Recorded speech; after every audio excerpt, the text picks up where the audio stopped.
too much hair. Right, we're live.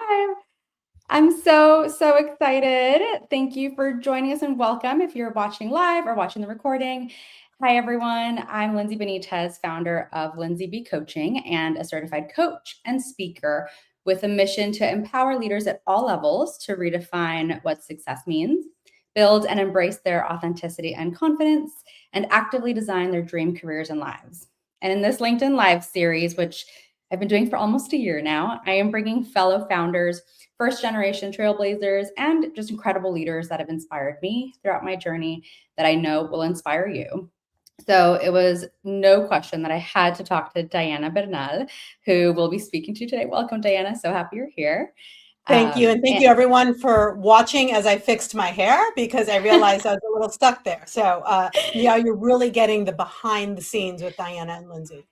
That's why I love lives, because we never know what's going to happen. So I think in a previous live, one of my guests was getting a lot of calls. So we're like, is everything okay? But we'll see what happens. That's going to make the conversation even richer.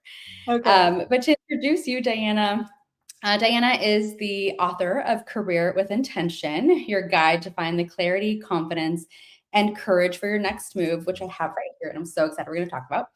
As a public speaker, she inspires groups on topics around mindset, money, and momentum, leaving participants with actionable strategies and ready to take action. And in her work as an executive coach, Diana guides professionals in new roles to show up with confidence and develop a roadmap to overcome obstacles and accelerate their success.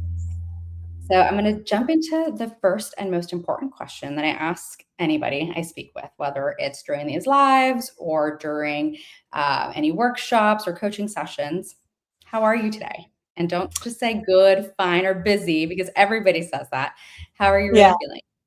I am actually feeling really energized because I had a terrific call this morning about the book, about Career with Intention, with someone who's going to do sort of a virtual book launch and a meet the author career session. So I'm really excited about that because when I do book signings, I don't just sit there and sign the book and say, go on your merry way. I do a career Q&A where I talk a little bit about the highlights from the books, the takeaways that you can expect. And then I let people ask questions because really it is for them to get their unique situation addressed. So I'm excited to see those unfold this year. Good. Very excited for you. And thank you for sharing that. Thank you. And you mentioned one thing that I wanted to make sure I highlight too. The Q&A is so important. So people yes, of course, want to tap into your expertise, but people also think and how they can take the learnings and apply it for themselves. So if you're listening now or listening to the recording and you have a question, put it in the comment section, the chat section, and we will get to it throughout our conversation. But we really are excited to talk about finding career clarity and moving forward with confidence. Pretty loaded title. Lots to talk about in 30 minutes. It's a lot. And that's why I actually produced the book too, because there are certain clients that were out of area, even though I do Zoom, but sometimes people can't afford coaching or they just need their own sort of solo adventure first, their own journey. So that's why the book was so helpful because it helps bring people through the journey and hopefully gets them on their next path. But there's different ways to engage and keep the conversation going online because that's where you and I live on LinkedIn and Substack and all the good places. Love it. So as you're focused on career development and executive coaching, a lot of the work I do is on helping leaders build confident careers, whether it's in a pivot, transition, or in their current role. But we are hearing a lot about this idea of what's next? Is this right for me? Is this the right path? Do I want to do something totally different? But what are you hearing right now around what might be difficult or overwhelming for people in this job market? Sure. I think the job market itself has put a lot of people on pause. We hear the phrase low hire, low fire, meaning that a lot of people aren't leaving companies. There are some layoffs. There were some big ones last week, as a matter of fact, but that there is not this rush to leave, but people do want that next thing and they might be a little afraid for it. So the conversations I have with people is, well, what are the opportunities that you have? Do you have a financial cushion? That way you can take a risk. But really everyone is sort of in this post-COVID, trying to figure it out, regardless of the impact of AI, because I have lived through two massive professional adjustments in the workforce. First was 9/11, when a lot of people said, "Oh my gosh, life is too short. I need to do something else. I need to live closer to home. I need to travel less." So a lot of people shifted their careers after 9/11, and we saw that as well after COVID, that people again said to themselves, life is too precious. I need to do work that either gives me the time to do the things I want to do or that fills me up and that it is more aligned. And I think you're going to be seeing that as people gear up to adapt to whatever is happening in their industry with the impacts of artificial intelligence. Yeah.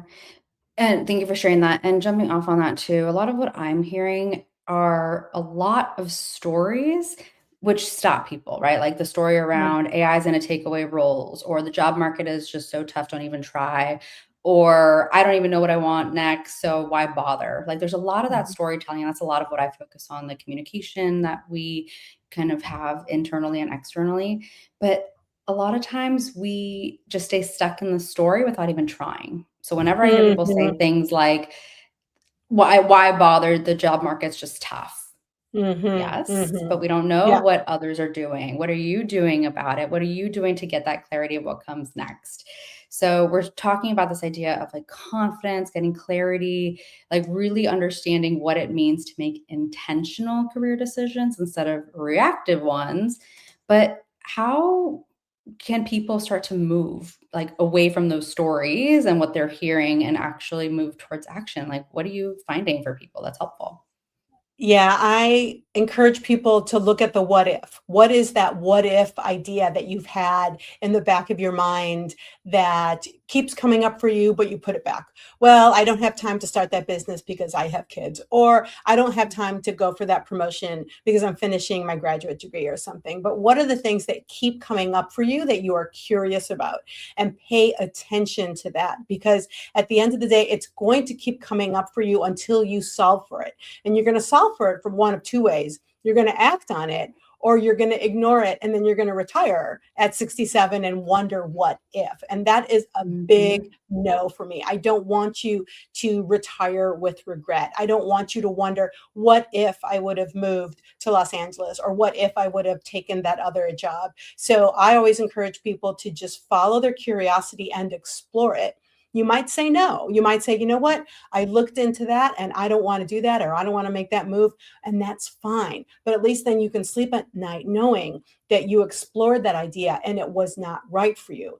The upside could be you explore an idea and that you do follow it. So I encourage people to truly follow that curiosity of whatever it is that they've been thinking about. And if you're ever concerned that something might not be the right step for you, always go back to your values. If you know your values, which I have a values list, or you can get it anywhere, search it online, like what are your values, and not just what are your values, but how does that show up? I talk about the value of family as a great example. Having a strong family value can mean I want to be around to pick up my kids from school, or I want to make sure that I go to mom's house once or twice a week for dinner. But family can also mean making a lot of money so you can spend time with your kids and go on big vacations or have money for college. So even though you know what a value is, define it. Yeah. Okay, so I'm happy you brought that up because I loved, I think it was week 1 of really just asking these tough questions that we don't Mhm. really have the answers to a lot of times. Like, what are our values? That's a big question. How do Yeah. we start to approach that? But I think what's really interesting, a couple things from what you just said. I actually just heard it in an audiobook I was listening to this morning of we regret the things that we don't do over the things that we do. So 100%. a lot of people, myself included, I'm curious to hear your experience. A lot of people that I talk to, that I work with, and myself included, already knew what we wanted to do, and it was just like playing in a loop for years in Mhm. our mind. Mhm. Mhm. Like once you start asking those questions of what is it that you want to do? What has been in your mind? What are you curious about? What's the thing that keeps popping up? So I thought about going to coaching school for no lie, 5 years before I actually did. And I Yeah. hear that from a lot of people of I have this idea, but is it too crazy? Is it out of the box? Like, what are people going to think? Mhm. Why should I? Why now? It's not the right Mhm. time. Right. But Yeah. what you did in this book when and is I highly recommend everybody do is really do that audit. And in my programs, I call it the Confident Career Audit of kind of what you just said. Like, what are your values? We don't really know how to articulate them, but we need to get clear. What do you value?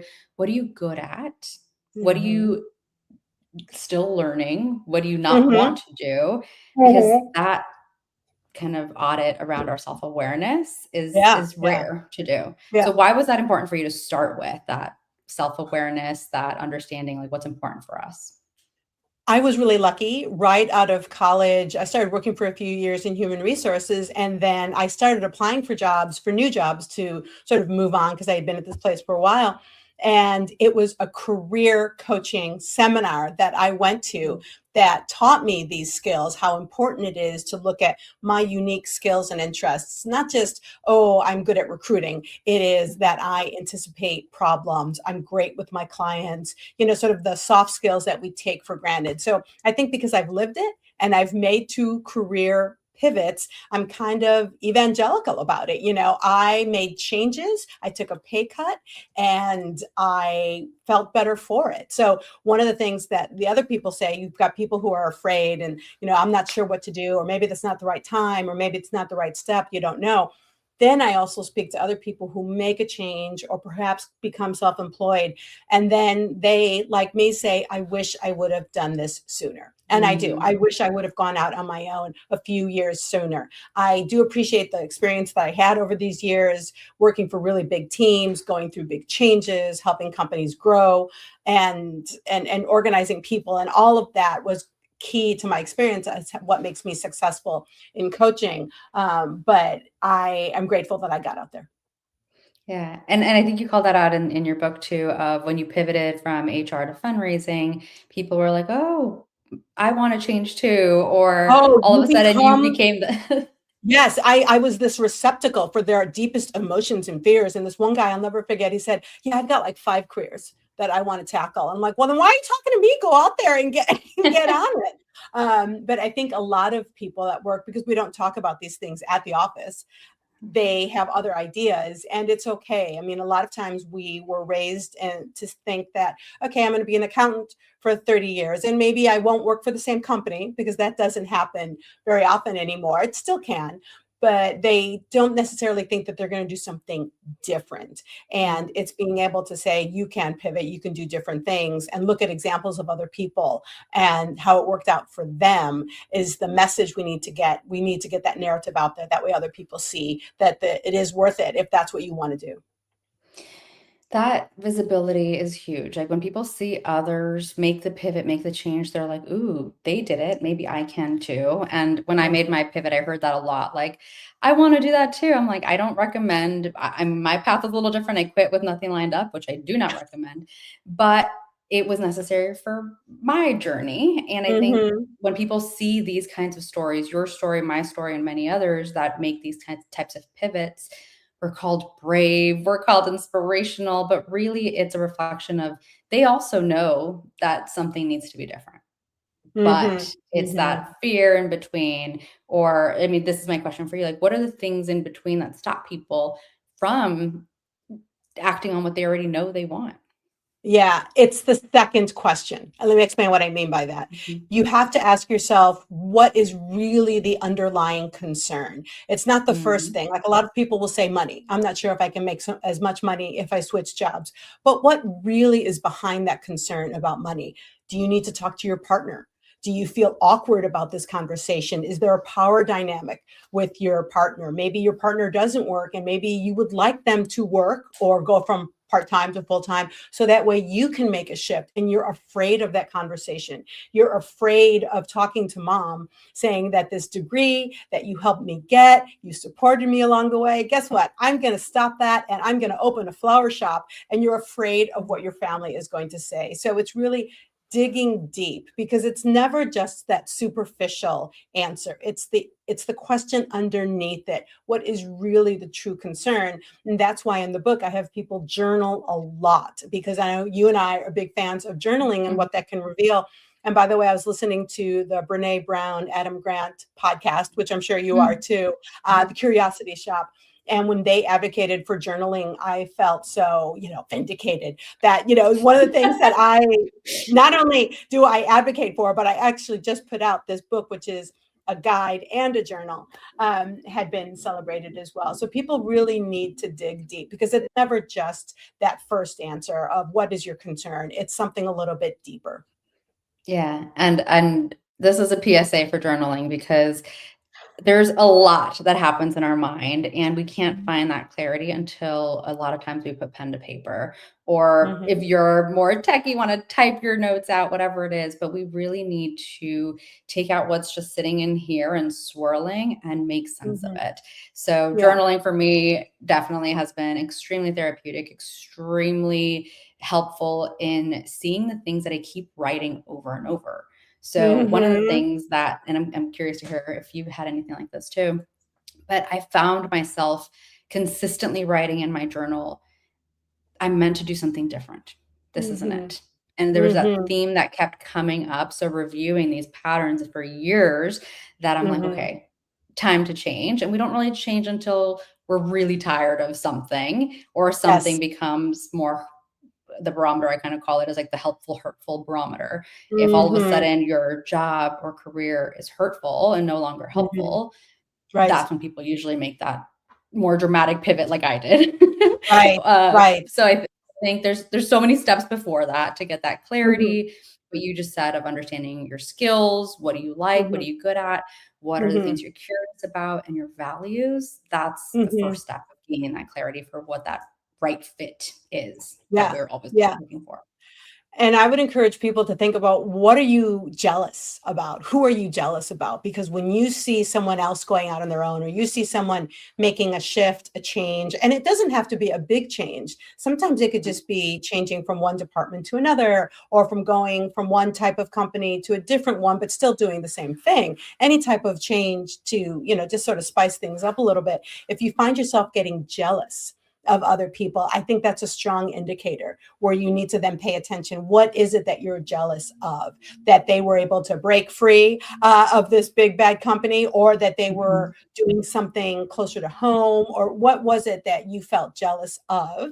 And for me, it was indeed my journaling, and picking up an old journal and looking at the date saying 2019. I'm like, wait a minute, I had this idea 3 or 4 years ago, and I actually had the idea even more years ago.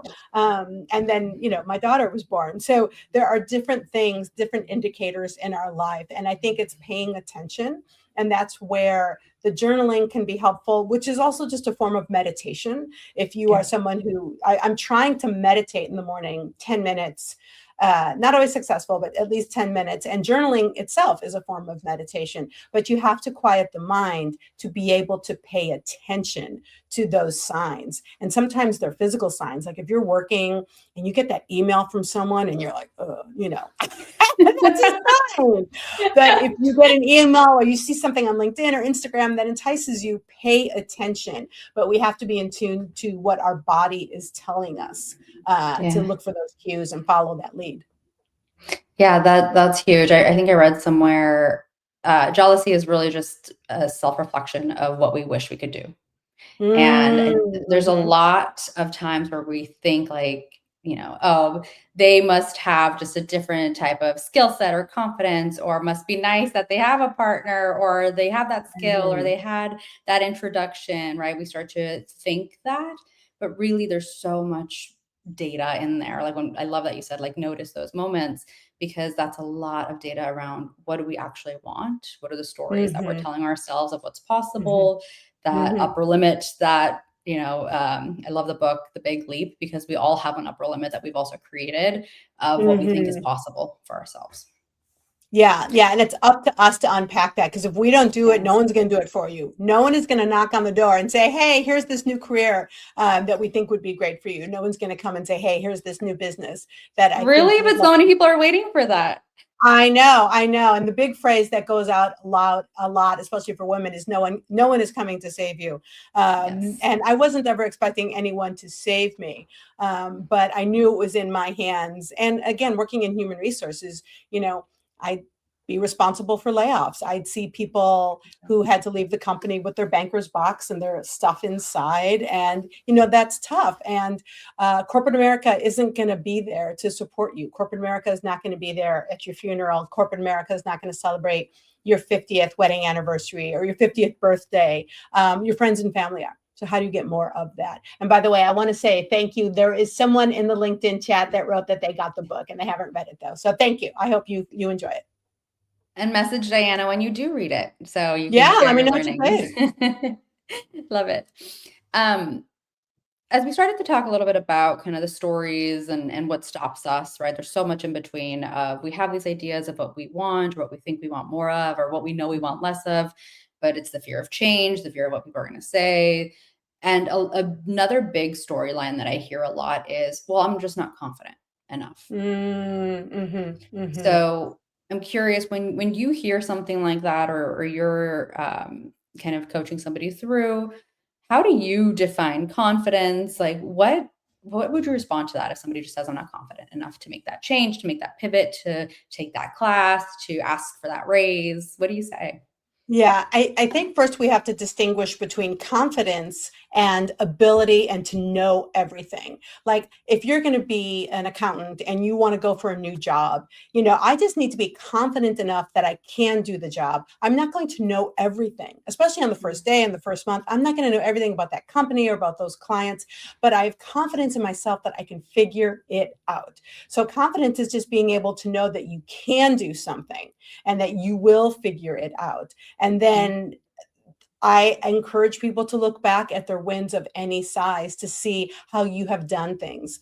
I moved to Los Angeles only really knowing one person, right? And I figured it out along the way. I became self-employed. I started the side hustle. I learned along the way. And being confident just tells yourself that I can do something. If they're not confident, then I try to walk them back and say, okay, what are the things that you have accomplished, big or small?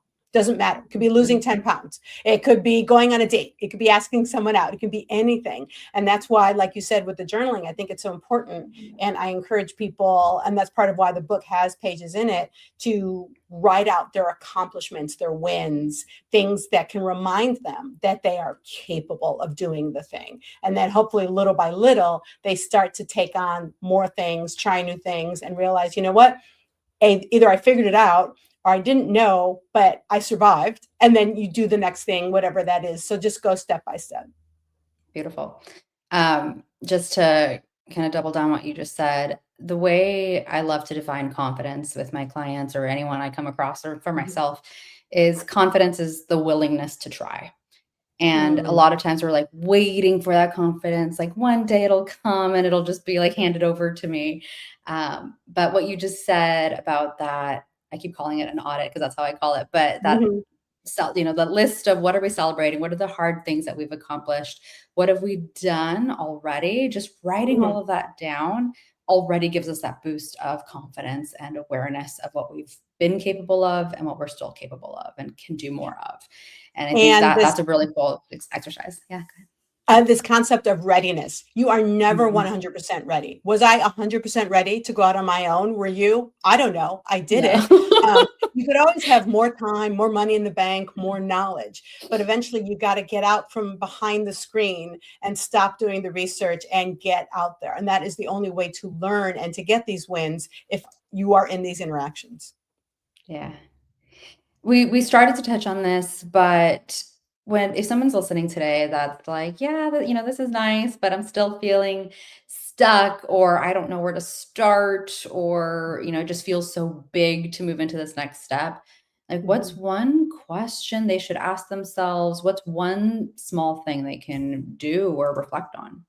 Yeah. Well, I'm going to give you two answers, because one is that the thing I said earlier, what is the deeper concern, right? It's not just, oh, money, or I'm too tired, or I'm too old, it's too late. What really is behind that? But if you just want to start where you are, I use the Venn diagram of skills, interests, and place. What are your top skills? Things that you do well, that people go to you for all the time, where you're really helpful. And then what are your interests? You can be an accountant anywhere, but maybe you want to work in sports, or you're in web and social media. But again, here you and I are in Hollywood and LA. There's the fashion industry. Where do you want to apply those skills around your interests? And please pay attention to place, the geography of where we work, and the type of office that we work in. Maybe you just want to work from a coffee shop or work remotely, or maybe you do enjoy going downtown and working for a big office, or somewhere in between, because often we get recruited, or out of college, we take a job. And when you're 21 years old and you just graduated, you go where the job is. Right? Doctors are famous for this. They have to go where the residency is and where the medical school is. I get that. So we are then trained in our young 20s that we have to follow where the company says. But you know what? By the time you hit 30, and hopefully you've been around the United States a little bit or abroad and know what you are interested in, then it's up to you to take control and say, I want to explore San Francisco, or I don't want to be here anymore. I want to be someplace else. So considering the location, the geography, I think is really important, because it's what it allows you to do. A lot of people in LA, we always say, oh, I can surf and ski in the same day. No one does that. No one does that. I think there's like 5 people a year who brag about doing that, Yeah. but you can, you could. We have the mountains, and my husband loves to go up and hike. He just went hiking last night, and I love the beach. So we have options. So again, where you live is so important. And there's an energy to all of these cities and towns, whether they're a laid back suburb or the hustle and bustle of downtown Chicago, and you know it and you feel it. And I think that's something that we don't pay enough attention to. Yeah. Well, it makes sense that you share that, because you've moved cities. I've stayed in LA my whole life, and I might be spoiled because I think it's one of the best cities in the world. But what's interesting about what you just said too is kind of paying attention to where that energy is. And a lot of times what we default to is where we think we should go. Like you said, sometimes, with medical residencies or certain types of jobs, like, if you want to be in tech, you go in certain locations, and there's a lot of default of, if I want to pursue this, or this is what I'm just aware of, or this is what my major is that I have to follow because I just spent all this money on it. Or this is just the first job I could find, and now I'm in it for 15, 20 years, right? There's so much of that default that happens. And I think right now, there's a couple things. I love to teach this idea of, there's your default life and then your chosen life, where you make these pivots, you create those actions towards something that feels more inspiring, fulfilling. But I think right now there's just a lot of fear, a lot of uncertainty, a lot of what ifs. But I think I love that you brought it up too. This has happened before, and it will continue to happen. There's always going to be an event, a thing, something that shifts what careers look like. The curiosity is huge. So I just want to recap a little bit of what we've said, of starting with that audit of yourself. Like, what do you value? What are you focused on? What brings you energy? What are your strengths? What are you celebrating?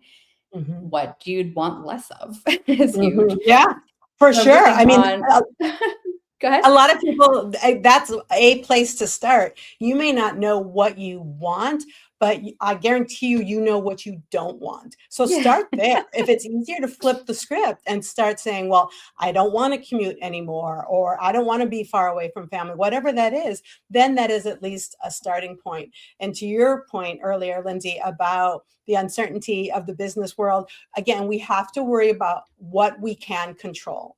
I can't control what Meta does. I can't control what the banking industry and what crypto does, but I can control how I invest my money. I can control what I do and how I put myself out there and what I expect for myself. So I think it's really important, as we start to get overwhelmed, you just need one job and one career.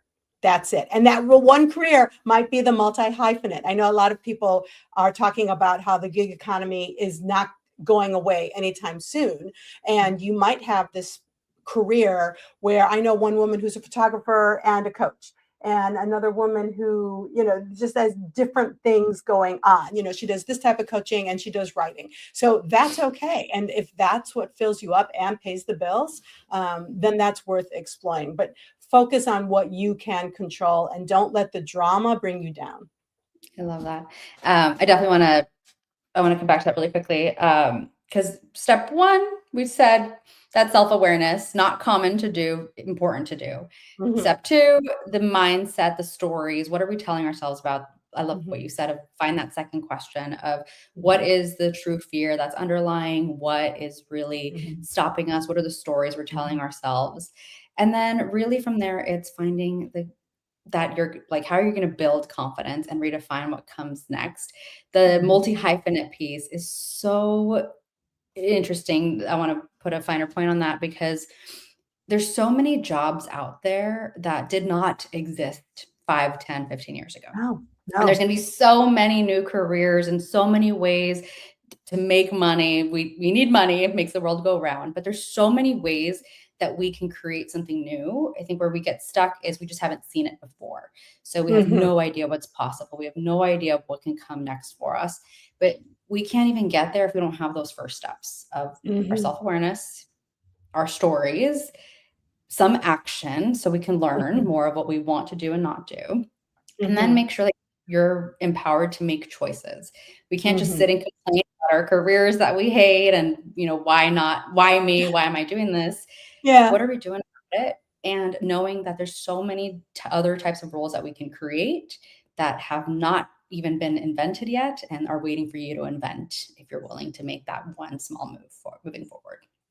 Yeah, and as far as the role modeling, that's also really hard for those of us who are first generation success stories, first gen Yes. to go to college, because we didn't see that in the house. Our parents hopefully had No, some type of employment, and that was it. And we didn't see people making career changes. We didn't see parents negotiating salary. My not parents at were all. union workers. They did not negotiate salary. Someone negotiated salary raises, cost of living adjustments, really Mhm. for them. So I had to figure it out on my own. That's why I think it's really important, especially if you are a first generation corporate success story, to surround yourself with other people, because that therefore you will be in these conversations more often. If you are in your Yes. circle of friends or corporate friends and you have the most experience and the most knowledge, you got to start pushing yourself out there to get new friends who can challenge you, who can share their success stories with you.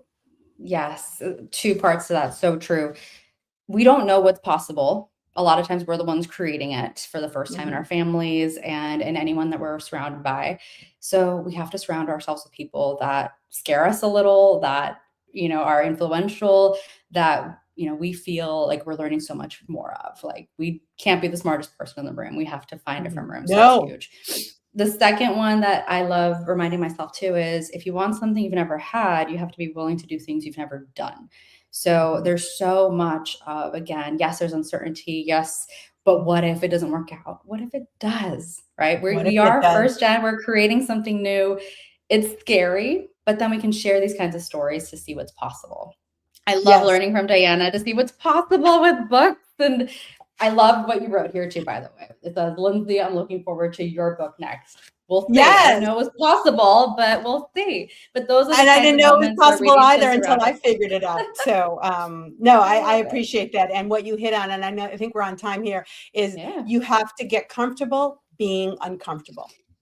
Yeah. Remember when you were a Easier said freshman in than done, but yes. I know, but you know what? We can live. We will survive. You were a freshman in college, you were a freshman in the workplace, and you will be a Yeah. freshman at that next level thing that you do. But you can't figure it out until you're willing to be a little uncomfortable and learn along the way. I love it. And yes, our time flew. This I knew it would fly with you. It always does. But how can people find you? Tell what do you have coming Yeah. up? The website is very simple. It's Diana Inc. Diana Inc. Diana Inc. has all my information. You can also give me your email there. That way I can keep you up to date. I have some other sessions like this. I know Lean and Latinas is doing something with me on June 16th, where I think we're going to be talking about preparing for layoffs or how to handle a layoff. And just follow me because there will be more book events here in person in Southern California and virtual online.